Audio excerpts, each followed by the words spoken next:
2016년 3월 9일은 인공지능 알파고와 이세돌 구단이 역사적인 대결을 치른 날입니다. 미래는 이 날을 어떻게 기억하게 될까요? 자, 지금 인공지능과 인간 농부가 토마토를 두고 한판 승부를 펼치고 있다고 합니다. 지난해 9월부터 네덜란드에서 세계 농업 인공지능 대회가 열리고 있는데요. 우리나라의 디지로그 팀이 예선 2위에 올라서 본선을 치르고 있다고 합니다. 디지로그 팀을 이끌고 있는 서현권 박사를 지금 만나봅니다.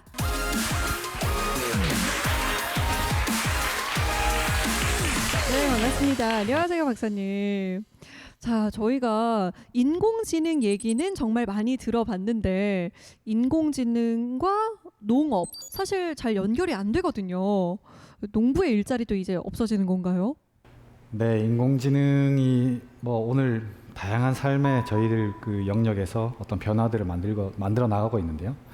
농업이라고 해서 사실 예외는 아닌 것 같습니다. 사실 저도 박사 과정을 하는 중에 이런 딥러닝이나 머신러닝이나 인공지능들이 나타내는 어떤 그 결과를 보고 굉장한 많은 충격을 받은 그런 기억들이 있는데요. 이런 인공지능과 농업 분야가 새로 만들어 나가는 이런 미래의 모습들에 대해서 오늘 조금 말씀을 드리도록 하겠습니다. 네, 그러면 농업은 어떻게 알게 되신 건지 농사 좀 지어 보셨나요? 아니요, 제가 저희 부모님이 농사 과수원을 하셔서 어릴 때 이렇게 일하는 걸 도와드린 적은 있지만 실제 제가 농사를 짓거나 농장을 운영해 본 적은 없고요. 다만 저는 이제 그 농업 로봇을 만드는 그런 어떤 공학자로서 지금 이렇게 일하고 있습니다. 사실 농업과 인공지능은 굉장히 멀게 느껴지거든요. 그래서 제가 소개했지만 세계 농업 인공지능 대회, 이 대회도 아주 처음 들어보는 대회예요. 어떤 대회인가요? 네덜란드에서 처음 1회 대회가 있었고요. 작년에 이제 2회 대회가 되겠는데요. 아직까지는 주최 측도 그렇고 이 대회에 참여하고 있는 많은 팀들도 그렇고 도대체 AI가 농업에 어디까지 적용될 수 있을지는 사실 저희도 잘 모르겠습니다. 네. 그런 어떤 새로운 시도들을 해보는 대회다라고 보시면 되겠고요. 그 대회에 대한 내용들은 잠시 후에 조금 더 자세하게 설명을 드릴 수 있도록 하겠습니다. 네, 저희가 잘 모르는 분야다 보니까 더 궁금증이 막 생기는 것 같아요. 오늘 강연 잘 부탁드립니다. 감사합니다. 네.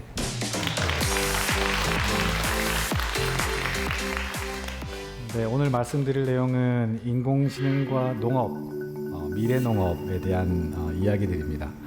제가 준비한 내용들은 사실 사례들을 위주로 많이 준비를 했고요. 이론적인 내용이나 어려운 수식 같은 것들은 다 뺐습니다. 이런 사례들을 좀 보여드리는 이유는 여기 계신 분들, 이렇게 방청객 분들이나 아니면 시청자분들 아마 농업이라면 생소하게 느껴지시는 분들이 많을 거라고 생각하는데요.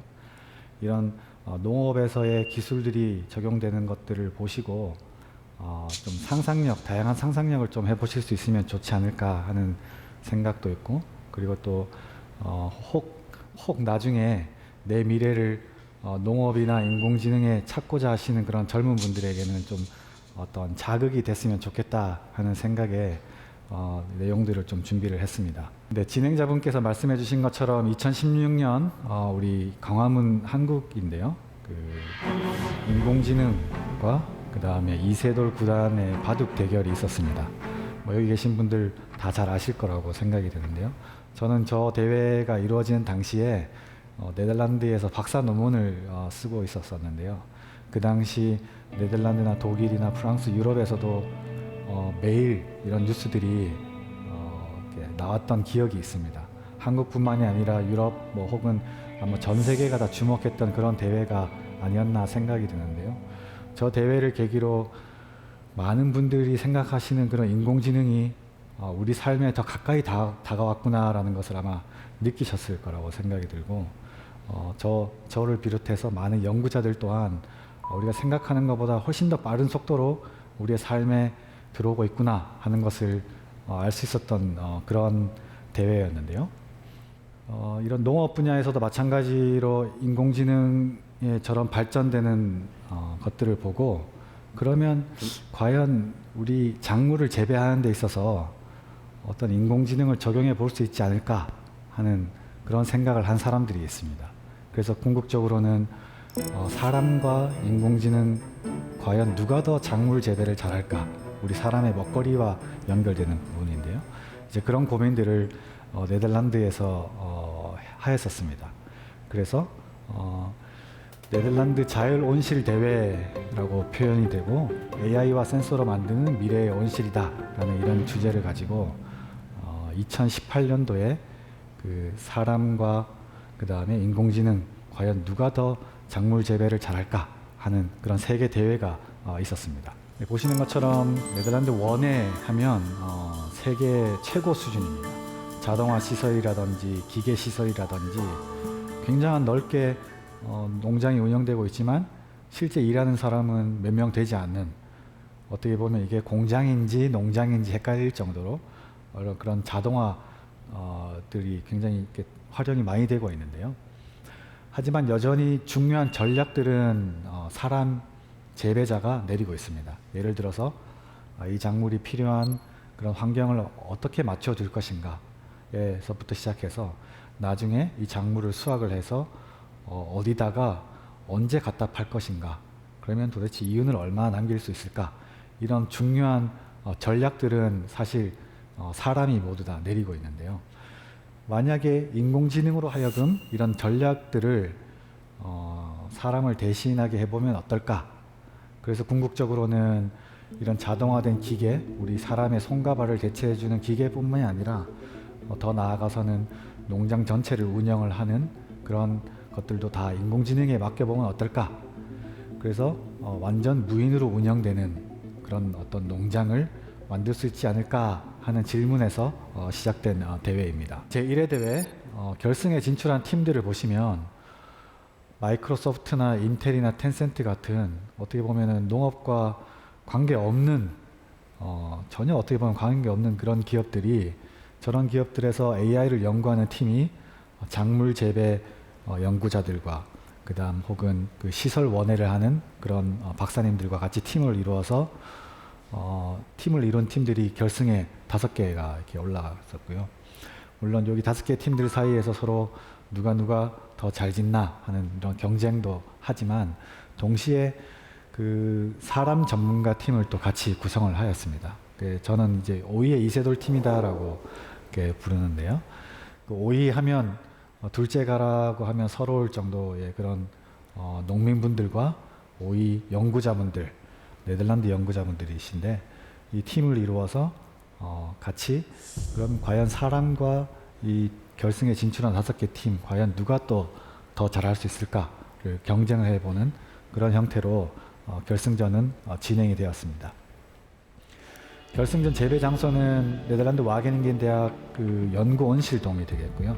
1회 대회다 보니까 이게 뭐 큰 곳에서의 넓게 농사를 짓는 것은 아니지만 연구 온실동 96제곱미터 한 30평이 조금 되지 않은 공간에서 이제 각 팀들이 재배를 짓는 것이 있고요. 그리고 중간에 이제 한 공간은 아까 말씀드린 그 오이의 이세돌 팀들이 매일매일 들랑달랑하면서 재배를 짓는 그런 구조가 되겠습니다. 그리고 이것이 궁극적으로는 인공지능 AI 알고리즘의 어떤 대회이다 보니까 팀별로 또 다양한 알고리즘들을 가지고 나왔었는데요. 아직까지는 어떤 알고리즘이 가장 좋다 혹은 어떤 알고리즘이 어떤 장점과 단점이 있는지를 저희가 잘 모르는 그런 상황이기 때문에 이런 다양한 시도들을 통해서 그런 어떤 노하우들을 또 쌓아나가는 그런 대회였다라고도 볼 수 있겠습니다. 네, 결과를 보시면 좀 재미난 일들이 있는데요. 그 결과의 평가 척도는 이윤을 얼마나 많이 남겼는가, 여기서 생산된 오일을 팔았을 때 돈을 얼마나 남겼는가가 50%의 척도가 되겠고요. 그리고 어떤 인공지능 알고리즘을 활용했나가 30%, 그리고 나머지 20%는 얼마나 자원을 효율적으로 활용했나. 자원이라고 하면 이 재배하는 데 들어가지는 어떤 전기도 될 수 있고 기름도 될 수 있고 히팅을 해야 되니까 뭐 그런 다양한 어떤 자원들이 얼마나 투입이 됐나, 그런 결과가 되겠는데요. 이윤 부분에 있어서 재미난 현상이 그 마이크로소프트 팀 소노마라고 하는 팀이 사람 전문가 오이 이세돌 팀보다 더 많은 이윤을 남긴 것으로 이제 결과가 났습니다. 보시면은 이 사람 전문가 팀의 경우에는 네덜란드를 대표하는 오이 농가 그리고 연구자들이신데 이분들보다 더 이윤을 남기는 것은 사실 어렵지 않나, 불가능하지 않나라고 많은 분들이 생각을 했었었는데요. 그런 어떤 그런 생각을 깨트리고 마이크로소프트 팀이 남긴 이윤이 더 많았다는 측면은 굉장히 저 당시에 네덜란드에 아주 큰 파장이 있었습니다. 그래서 작년 대회에 우승을 했던 소노마 팀의 멤버 중에 한 명이었던 데이비드라고 하는 친구인데요. 저와 사실 같은 학교에서 같은 박사 과정을 이제 밟았던 친구인데 이 친구와 인터뷰를 제가 해봤습니다. 이번 대회를 참여를 하면서 이렇게 얻은 교훈이 있느냐라는 저희 질문에 굉장히 의미 깊은 말을 해줬습니다. 이렇게 일반화할 수는 없고 굉장히 좀 조심스럽긴 하지만 어쩌면 우리가 기존에 알고 있던 재배 방법 혹은 재배 교과서나 이런 어떤 다양한 책에서 얘기해주는 방법들이 어쩌면 최선의 방법들이 아닐 수 있겠구나라는 것을 알았다는 게 가장 큰 교훈이다 라고 이야기를 해줬습니다. 이게 좀 무슨 말이냐라고 제가 좀 더 이렇게 질문을 했더니요. 자기네 그 마이크로소프트 알고리즘, 그 AI 알고리즘이 기존의 사람이라면 하지 않을 그런 선택들을 여러 가지를 제안을 했다라고 합니다. 그래서 그런 제안들을 자기네들이 실행으로 옮겼는데 그것이 아마 계기가 되어서 기존 재배 전문가들보다 더 많은 이윤을 남긴 것이 아닌가 하는 생각을 한다고 하였고요. 그리고 이 대회 총책임자 실케 해밍 박사님, 제가 이분 밑에서 박사후 연구원을 했었는데요. 이분과도 인터뷰를 했을 때 어떻게 보면은 좀 동일한 어떤 뉘앙스의 표현을 해주셨는데 이게 확대 해석을 하는 거는 좀 무리가 있지만 왜냐하면은 3개월밖에 되지 않는 짧은 재배 기간이고 그리고 30평에 되는 작은 공간에서 진행된 거지만 하지만 처음으로 AI의 가능성을 우리가 본 것이고 AI가 작물 재배에서도 사람보다 더 뛰어날 수 있음을 우리가 확인했다. 그리고 앞으로 2회 대회, 3회 대회 계속 진행을 해나갈 예정이다라고 이렇게 말을 해주었습니다. 근데 이 대회를 후원한 텐센트는 매년 위 서밋이라고 하는 행사를 개최하는데요. 이 텐센트의 CXO 데이비드 월레스타인이 2018년도 위 서밋에서 이 대회와 관련해서 재미난 이야기들 많이 해주었습니다. 궁극적으로 줄여서 말씀드리자면 앞으로 인공지능이 농업 분야에서도 더 많은 어떤 활약을 할 것으로 기대되고 이번 대회를 계기로 지속적으로 농업 AI를 개발하는 것들을 우리가 계속 해나가야 한다라고 하는 그런 이야기를 저 대회에서 해주었습니다. 네, 그래서 제 2회 대회, 2019년도에 2회 대회가 개최가 되었는데요. 한국의 드림팀, 디지로그라고 하는 팀을 저희가 구성을 해서 2회 대회에 참여를 하였습니다. 단장으로 맡고 계시는 민승규 박사님 그리고 고문으로는 이열영 선생님께서 맡아주고 계시고요. 제가 이제 팀장을 맡고 있고 이게 7개의 회사와 3개의 대학 심지어 벨기에에서 박사과정을 하고 있는 그 꾀랄이라고 하는 여학생도 저희 대회를 참여를 하고 있습니다. 그래서 이게 한국 드림팀이다라고 표현을 하지만 사실은 우리 한국인들만으로 구성된 건 아니고요.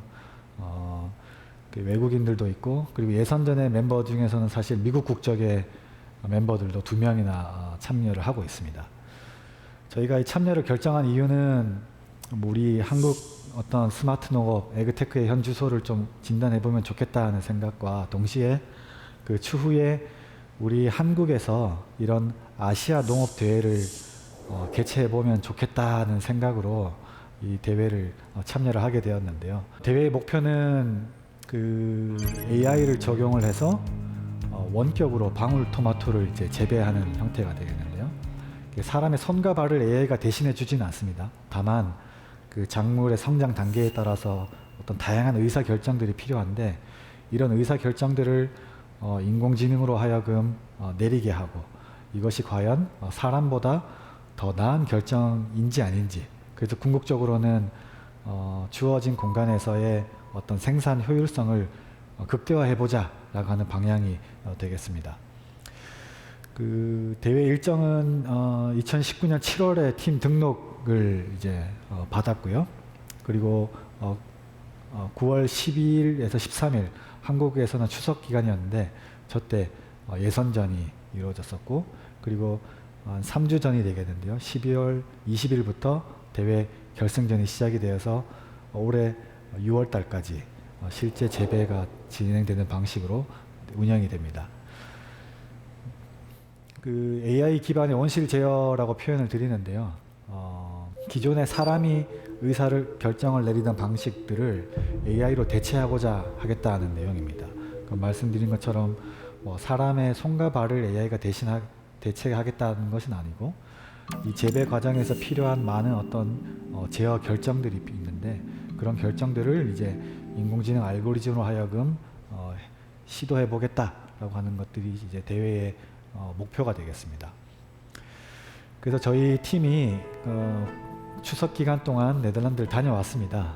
그래서 이게 예선전은 가상의 농장에서 시뮬레이션 환경에서 대회를 하다 보니까 사실은 테이블과 노트북, 그 다음에 인터넷만 있으면 가능합니다.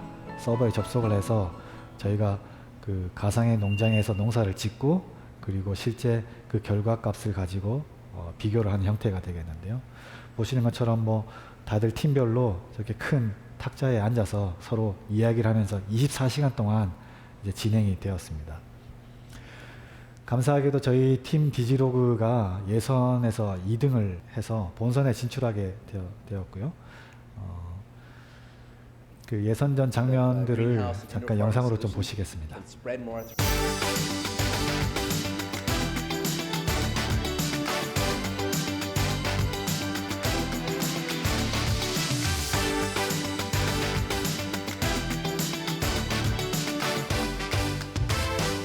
Their own family greenhouse.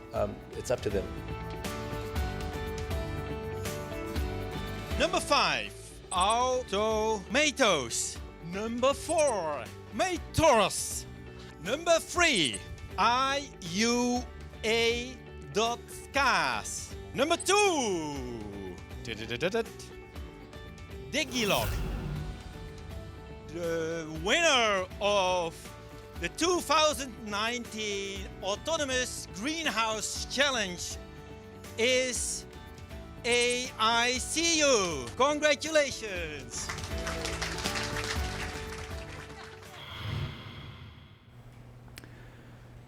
네, 12월부터 이제 본선에 임하는 저희 팀의 철학 혹은 자세를 조금 요약을 해봤는데요. 물론 저희는 우승을 목표로 하고 있습니다. 하지만 우승을 위한 일들에만 모든 에너지를 집중하지 않겠다는 그런 생각을 가지고 있고요. 왜냐하면 지금의 과정들이 추후에 펼쳐질 수 있는 새로운 가치들에 대한 어떤 투자가 될 것이다 라고 생각하기 때문이고요. 그리고 검증되지 않은 그런 알고리즘이나 기기나 센서나 장비들일지라도 일단 어느 정도 이미 가치가 있다라고 생각이 되면 시도해보자, 과감하게 시도해보자 라고 하는 그런 의견을 또 모았고요. 그리고 최종 결과가 우승이 아니더라도 전혀 상관없다. 우승하면 좋겠지만 이 과정 전체를 우리가 즐기면서 해보자. 그리고 기쁜 마음으로 해보면 좋겠다는 그런 얘기가 있고요. 그리고 마지막으로 무엇보다도 가장 중요한 것은 열정과 사랑이다. 우리 팀원들의 마음에, 우리들의 마음에 이 대회를 생각했을 때 가슴 떨림이 있는가, 그런 결승전에 저희가 임하고 있습니다. 네, 결승전 재배 장소는 1회 대회와 마찬가지로 그 와게닝겐 대학교 연구원실이 되겠고요. 지금 저기 빨간색으로 표현된 저 공간이 저희 팀 디지로그에게 주어진 공간입니다. 결승전을 위해서 우선 12월 초에 저희 선발대 3명이 네덜란드로 출국을 했고요. 저희가 설치할 기기들을 현지 유럽에서 사서 쓸까 아니면 만들어서 갈까 고민을 하다가 저희가 한국에서 다 만들었습니다. 그래서 모든 장비들 다 만들어서 짐이 엄청 많죠. 저걸 다 수화물로 보내는데도 엄청난 비용이 많이 들었습니다. 이게 그 우편으로 보내기에는 너무 민감한 전자 장비들이 많이 있어서 직접 다 비행기로 저희가 들고 갔고요. 그리고 둘째 주에는 나머지 팀원들이 이제 합류를 해서 저기 실제 재배 공간에다가 저희가 한국에서 만들어간 장비들을 다 설치를 하는 그런 장면입니다. Don't write yourself off yet. It's only easier to feel left out or looked down on. Just do your best. 네, 이곳이 저희가 이제 6개월 동안 할 온실동이고요. Themselves when you're away. It just takes some time to feel. 온실에서 재배하는 작물들은 배지라고 부르는 인공 토양에다가 작물을 키우는데 이 배지가 얼마나 젖어 있는지 여기에 들어있는 수분의 양을 정확하게 측정하기 위해서는 이제 무게를 재는 거예요. 이 무게를 재면 수분이 얼만큼 식물이 흡수를 하는지 그거에 따라 가지고 이제 식물 생육에 적절한 이제 수분 공급량을 조절할 수가 있게 됩니다. 지금 위에 보시면은 저기 LED가 있고요. 그 다음에 HPS, LED, HPS 이런 식으로 하고 있습니다. 지금 저희가 카메라들을 총 5개를 설치하는데 하나는 이제 와이드 뷰로 보고 4개는 각각의 높이와 위치별로 이제 설치를 하는데 얘는 이제 다른 높이들에 비해서 좀 중간 정도 되는 높이여가지고 작물의 아랫부분과 윗부분 동시에 볼 수 있게 설치하는 역사적인 순간이라고 생각을 합니다. 알파고가 이세돌을 이겼듯이 사람과 인공지능이 농업 분야에서 이제 대결하는 되게 의미 있는 대회이고 여러 시도들이 있어야 뭐 인류의 먹거리라든가 아니면은 자연 환경 또는 이제 이러한 산업의 지속 가능성들이 이루어지지 않을까 이렇게 생각을 합니다. 네, 앞으로 6개월 동안 저기 재배 공간의 상황들을 계속해서 모니터링해서 통신으로 우리에게 알려줄 통신 그런 기기들도 있고요. 그리고 천정에는 그 다분광 카메라라고 멀티 스펙트럴 카메라라고 하는데 아직까지는 좀 어떤 영구적인 형태의 기기이긴 한데 우리 사람의 눈에 보이지 않는 그런 영역들을 보고 작물의 상태를 판단해주는 이 작물이 도대체 얼마나 스트레스를 받았나? 얘가 지금 기쁜 마음으로 살아가고 있나? 이런 것들을 어느 정도 수치로 표현해 줄 수 있는 그런 기기가 되겠는데요. 작물의 상태를 자동으로 그 머신러닝 알고리즘이 딥러닝이라고 표현되는 기기 이 알고리즘이 작물이 얼마나 자라고 있는지를 이렇게 추출하는 그런 용도와 더불어서 우리 사람이 저희 내부에 가볼 수가 없으니까 지금 얘네들이 잘 자라고 있구나 이런 것들을 우리가 지켜보고자 하는 목적으로 설치를 하였습니다. 지금 바로 며칠 전 사진인데요. 지금 이 방울토마토들이 아주 이렇게 잘 자라주고 있어서 저 너무 고맙고요. 그리고 이 재배가 되는 모든 과정들이 저희 한국에서 그 서버를 통해서 다 지켜보고 있습니다. 내부의 온도는 지금 어떻게 변하고 있나, 그리고 작물이 필요한 그 햇볕 혹은 광은 얼마나 들어오고 있나, 그리고 CO2가 농도가 어떻게 변하고 있는지 등등의 정보들을 다 지켜보고 있습니다. 이번 대회에서 저희가 시도하는 그런 그 알고리즘은 강화학습이라고 하는 겁니다. 영어로는 Reinforcement Learning이라고 표현을 하는데요. 이 강화학습은 사실 알파고를 훈련할 때 썼던 그런 알고리즘이기도 합니다. 기본 개념은 이런 어떤 가상의 공간에서 인공지능으로 하여금 마음껏 농사를 지을 수 있도록 농사를 지어볼 수 있도록 그런 환경을 만들어주고요. 이런 인공지능 알고리즘이 가상의 이런 시뮬레이션 환경에서 다양한 시도들을 해보고 이렇게 했더니 이윤이 많이 남더라는 것을 스스로 학습할 수 있게끔 해주는 형태가 되겠는데요. 그렇게 해서 학습된 알고리즘을 이제 실제 재배에 적용하는 형태가 되겠는데요. 이런 그래프들은 알고리즘이 학습 과정에서 도대체 어떤 결정을 내렸는지를 이제 저희 사람이 이해할 수 있는 이런 그래프로 표현을 해주는 장면입니다. 그래서 이런 내용들을 보고 지금 알고리즘이 얼마 정도 학습을 하고 있구나 라는 것을 저희가 계속 지켜봤는데요. 조금 더 쉽게 말씀을 드리자면 차를 운전해 보지 못한 인공지능 알고리즘에게 저기 사각형, 빨간색 사각형의 공간에 이제 차를 가서 주차를 해라 라고 하는 어떤 목표를 알려주고요. 이런 가상의 공간에서 이 알고리즘이 다양한 어떤 시도들을 해볼 수 있게끔 해주는 겁니다. 그러면 이 알고리즘은 운전을 해보지 않아서 뭐가 뭔지는 잘 모르겠지만 여러 가지 시도들을 해볼 수 있겠죠.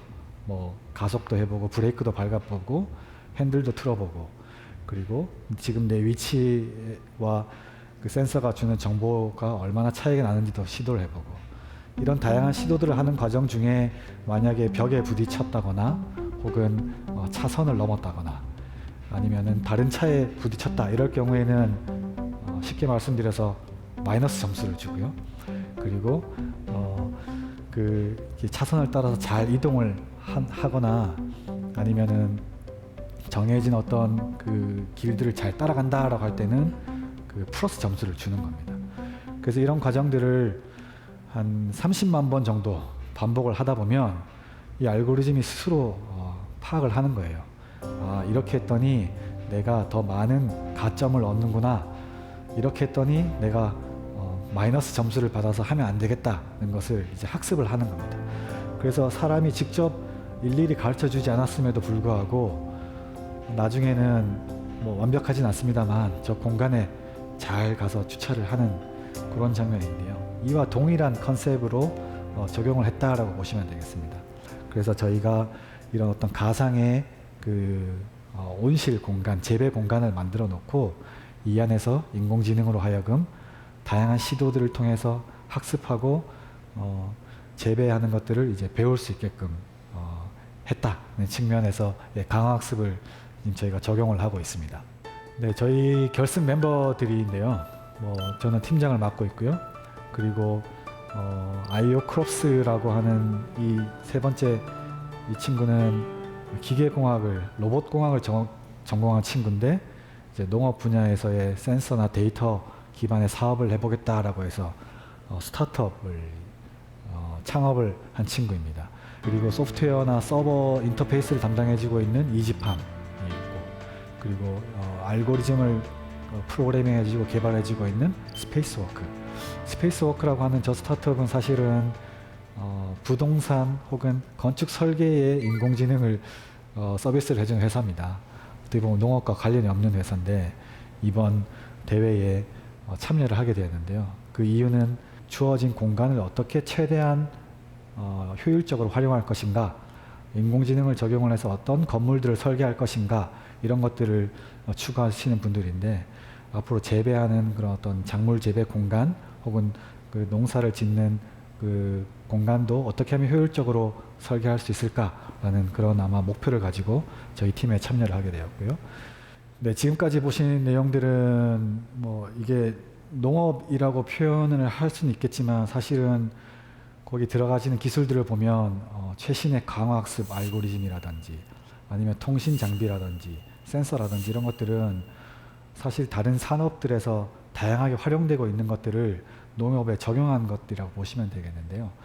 이런 또 기술들이 농업에 적용이 되어서 어떤 농업 현장을 바꾸고 있는 그런 다양한 사례들이 있습니다. 저는 이것을 에그테크라고 부르는데요. 기존의 농업에다가 인공지능, 빅데이터 혹은 자동화 기술 이런 기술들이 합쳐져서 에그테크 어떤 새로운 형태의 어떤 농업 환경을 만들어 나가는 그런 산업이라고 저는 표현을 하는데 기존에는 농사를 지음에 있어서 어떤 시설이나 어떤 장비를 가졌느냐가 경쟁력이 되었지만 앞으로의 이제 농업 환경에서는 물론 다른 산업들도 다 마찬가지일 거라고 생각이 드는데요. 어떤 인공지능 알고리즘을 활용하느냐, 그리고 얼마나 많은 빅데이터에 의한 데이터 분석을 하고 있느냐가 아마 농업의 경쟁력이 될 것이다라고 생각을 합니다. 우선 첫 번째 사례를 보여드리면 장미 선별 포장하는 기기를 만드는 네덜란드 스타트업 테크네이처라고 하는 회사인데요. 저와 같이 박사를 했던 네덜란드 친구가 20대 후반에 박사를 받고 창업한 회사가 되겠습니다. 보시면은 왼쪽 사진에는 그 장미 한 묶음의 사진들을 보시면 장미의 크기가 좀 제각각이죠. 이 장미 선물 받으시면 좋지만 이게 크기가 다르다 보니까 이 펼쳐짐의 정도가 다르다 보니까 어떤 친구들은 빨리 피고 빨리 지고 또 어떤 친구들은 또 천천히 피는 친구들이 있는데요. 그렇다 보니까 사람이 이 빨리 진 친구들은 이렇게 뽑아내줘야 되는 그런 일들이 있습니다. 그래서 과연 그러면은 동시에 다 꽃이 피고 동시에 다 꽃이 지게 하면 어떨까? 그런 측면에서 다양한 카메라와 그 다음에 머신러닝 분광 기술을 써서 이 동일한 크기의 장미 그리고 한꺼번에 필 수 있는 장미들을 같이 모아서 묶음으로 팔자라는 그런 서비스를 해주는 회사인데요. 네덜란드 백장미 농장을 우선 잠깐 보여드리겠습니다. 이 농장의 경우에는 한 10헥타 규모의 농장이고요. 그리고 뭐 보시는 것처럼 내부가 저렇게 넓게 되어 있는데 실제 일하는 분들은 그렇게 많지 않습니다. 내부에서 장미들이 다 자동으로 때에 맞춰서 이동을 하면서 양분을 받고 그 다음에 햇볕을 받고 이렇게 진행이 되고 있고요. 저렇게 재배 판매 판넬들이 때를 따라서 이렇게 움직이면서 수확할 준비가 되면 이제 안쪽으로 들어와서 사람이 수확할 수 있게끔 이렇게 운영이 되고 있습니다. 저것이 실제 이제 쭉 끝부분에 있는 그 등급 판별기에 가서 이제 등급이 판별이 되고 똑같은 형태의 장미들은 똑같은 패키지로 묶여지는 그런 과정입니다. 분광 카메라에 의해서 8가지 항목으로 평가가 되고요. 동일한 등급을 받은 친구들은 저렇게 한때 동일하게 묶여져 있고요. 그리고 자동으로 이제 포장이 되고 나중에 사람은 제대로 포장이 됐는지만을 이제 확인을 하고 이제 출하하는 것으로 그 중간에 많은 과정들이 사실 기계화가 되고 있죠. 그래서 보시는 것처럼 이 저 기계 장비를 거친 그런 장미 다발의 경우에 크기나 두께가 아주 일정하더라라고 하는 그런 게 있습니다. 그리고 두 번째 사례는 잡초를 이제 로봇이 제거하는 그런 내용이 되겠습니다. 제 박사 논문의 주제이기도 한데요. 이런 어떤 로봇이 스스로 이제 밭을 다니면서 잡초가 발견이 되면 이제 죽이는 그런 형태가 되겠는데요. 사람의 노동력을 실제로 대체해 줄 수 있는 그런 기계가 되겠습니다.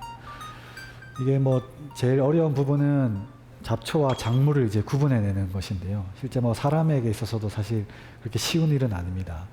작물과 잡초, 뭐 이게 다양한 어떤 그런 일들이 있는데 이 딥러닝 혹은 인공지능 기반의 기술들을 활용을 하면 잡초와 작물을 구분하는 것은 이제 거의 사람 수준 이상으로 기계가 해낼 수 있고요.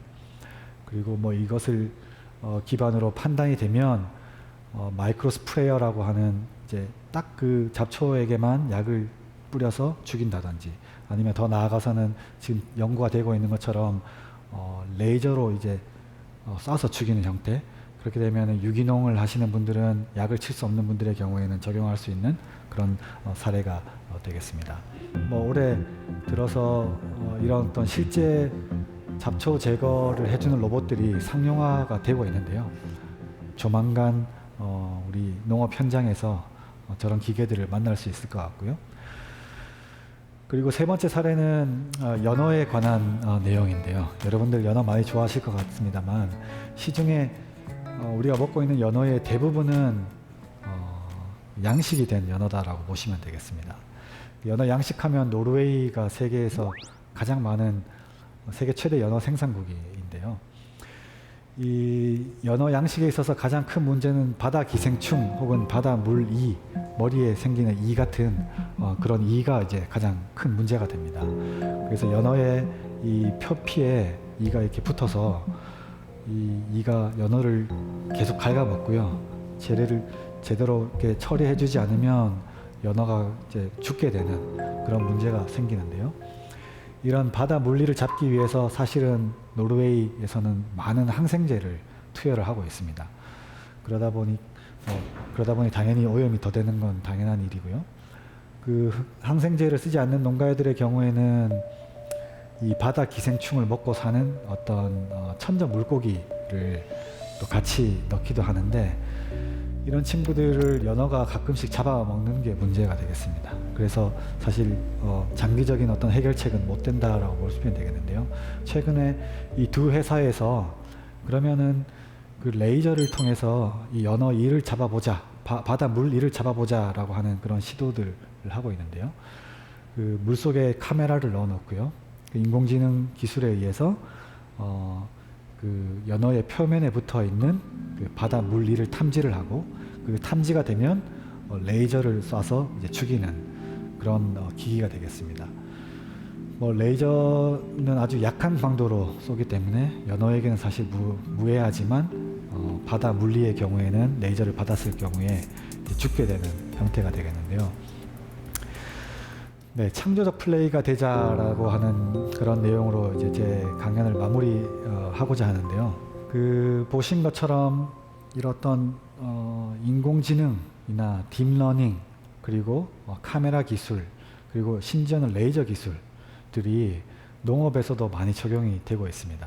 앞으로 어떻게 얼마나 많은 변화들이 일어날지는 저도 잘 모르겠는데, 한 가지 분명한 거는 기존에 있던 농업의 패러다임들을 아주 크게 바꿀 것은 틀림이 없어 보입니다. 많은 분들에게 제가 드리고 싶은 그런 도전은 항상 우리가 어떤 이런 현상들을 보고 왜 그럴까 하는 질문들을 좀 해봤으면 좋겠고요. 그리고 그런 질문들을 통해서 아, 이거구나 라고 하는 그런 어떤 감동을 또 받을 수 있으면 좋겠는데, 그런 측면에서 무릎 느낌표라고 하는 인터레뱅을 가지고 와봤고요. 앞으로는 창조적 플레이어가 되면 좋겠다는 내용. 그리고 마지막 내용은 그 이스라엘 전 대통령 시몬 페레즈 자서전에 나오는 내용인데요. 농업은 95%가 과학기술이다. 농업 노동은 5%에 지나지 않는다라는 말. 이제는 저 말이 정말 이제 현실이 되었다. 앞으로 그 과학기술들이 심지어 농업 분야에도 많이 이제 활용이 될 수밖에 없는 그런 시대로 우리가 나아가고 있다는 내용을 마지막으로 제 강연을 마치도록 하겠습니다. 감사합니다.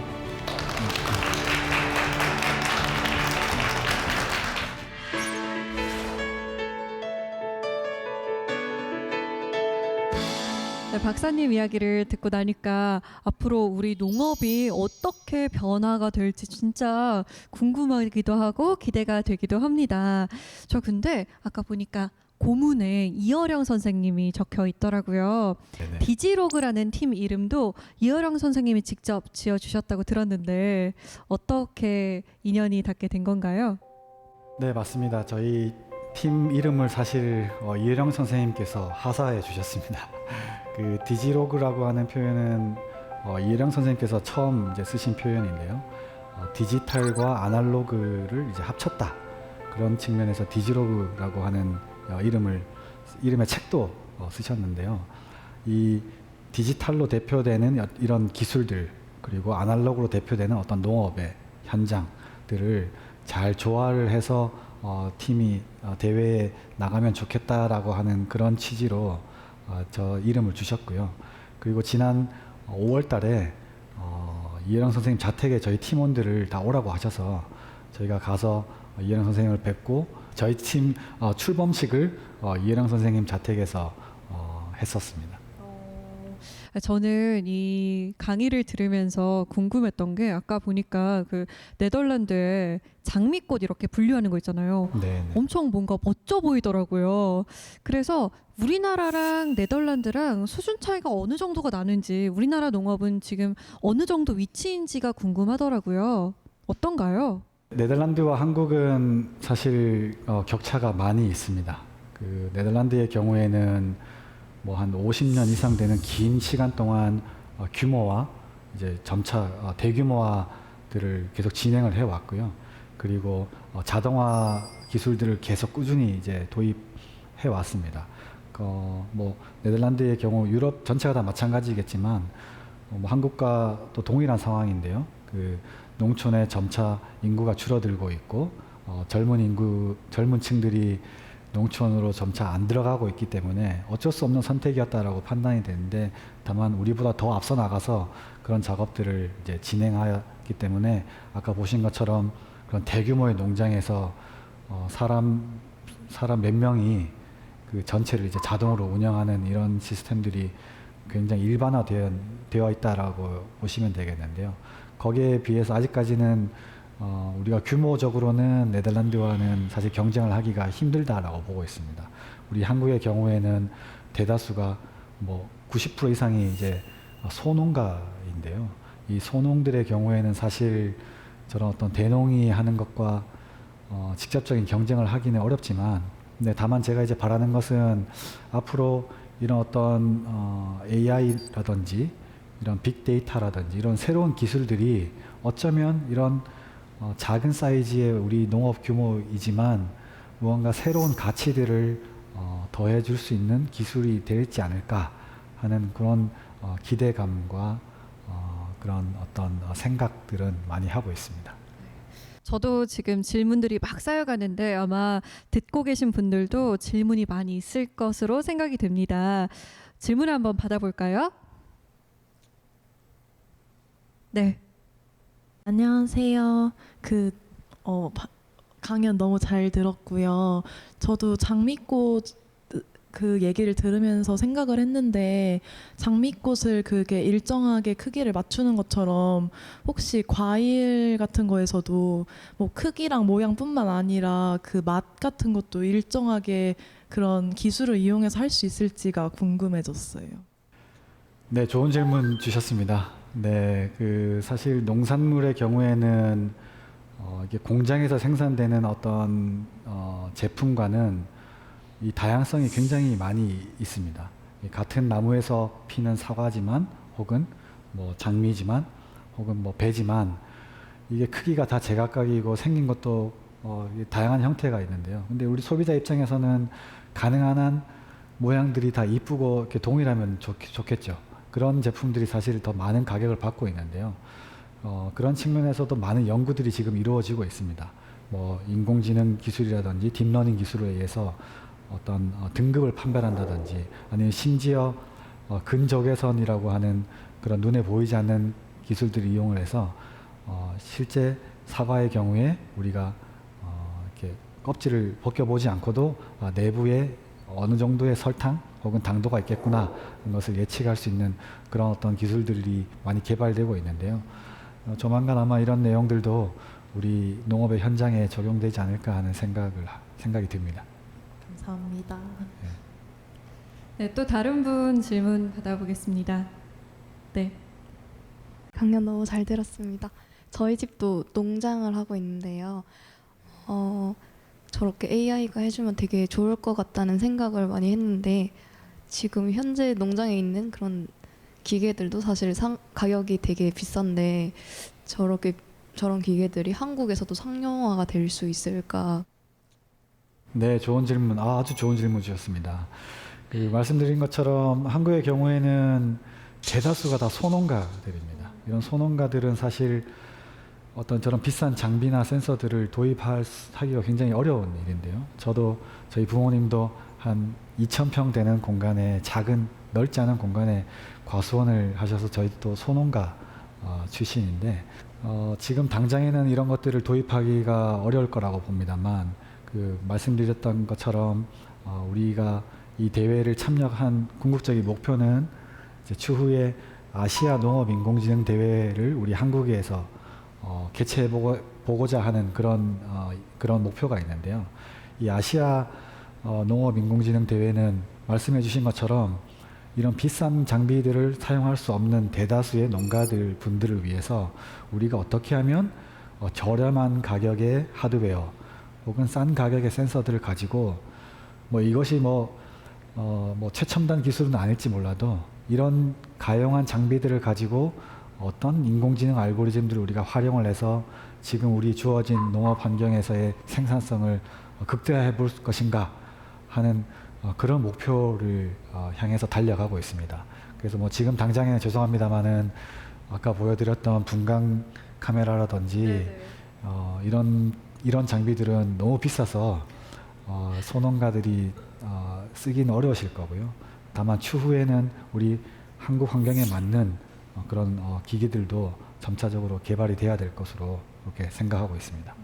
아무래도 가격이 좀 내려가려면 공급이 많아져야 하잖아요. 아까 보니까 함께 공부했던 친구도 창업을 했다라고 하셨는데요. 이제 우리나라 청년들 중에서도 농업 관련해서 창업하는 사람들이 늘고 있나요? 어떤가요? 네, 아주 좋은 또 질문을 주셨습니다. 제가 네덜란드 와게닝겐 대학교에서 저희 연구실에 저를 포함해 5명의 박사 과정을 친구들이 있었는데요. 이제 저는 이제 외국인이고 나머지 4명들은 네덜란드 친구들이었는데 하나같이 네덜란드 친구들은 박사를 끝마치고 나서 다 창업을 했습니다. 다 자기 회사 창업을. 사실 그 당시는 저에게 너무 충격이었어요. 저는 그냥 당연히 나는 박사를 끝나고 나면 연구소로 간다든지 혹은 대학교로 가서 내 평생을 연구자로 살아야 되겠다라고 생각을 하고 있었는데 같이 있던 친구들이 하나같이 그런 길들을 다 어떻게 보면 포기라고 볼 수 있는데 어려운 창업의 길들을 가는 걸 보고 저런 어떤 젊은이들이 도전하는 것들이 있어야 농업에서의 혁신도 나올 수 있겠구나라고 하는 그런 도전을 받았는데요. 그런 측면에서 저도 한국에 돌아와서 민승규 박사님 아까 보여드렸던 저희 단장님과 같이 A-Net이라고 하는 농업 인공지능 회사를 이제 창업을 했고요. 앞으로 이런 우리 한국 상황에 맞는 특히 소농가에 맞는 그런 어떤 모델들, 소농가에 맞는 어떤 그런 저렴한 가격의 센서들을 개발하는 것을 목표로 하고 있습니다. 예전에는 저희가 농업하면 몸을 쓰고 엄청 힘들고 이런 생각을 많이 했었는데 이제는 좀 달라질 수도 있겠네요. 네, 맞습니다. 사람의 손과 발을 대신해 줄 기계들은 계속해서 개발이 되고 있기 때문에 농업에서 아주 힘든 일을 해야 되는 일들은 점차 줄어드는 추세에 있고요. 그리고 더 나아가서는 심지어 사람의 의사 결정까지도 사람이 해야 될 의사 결정, 재배 전략 이런 것들까지도 인공지능에 의해서 도움을 받게 되는 그런 날이 곧 펼쳐질 거라고 생각하고 있습니다. 네, 앞으로 농업이 어떻게 달라질지 진짜 기대가 많이 됩니다. 오늘 강연 감사했습니다. 고맙습니다. 감사합니다.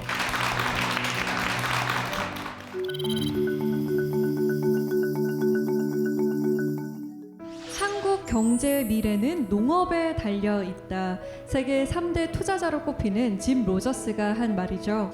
2020년 미래는 이미 우리 앞에 도착해 있습니다.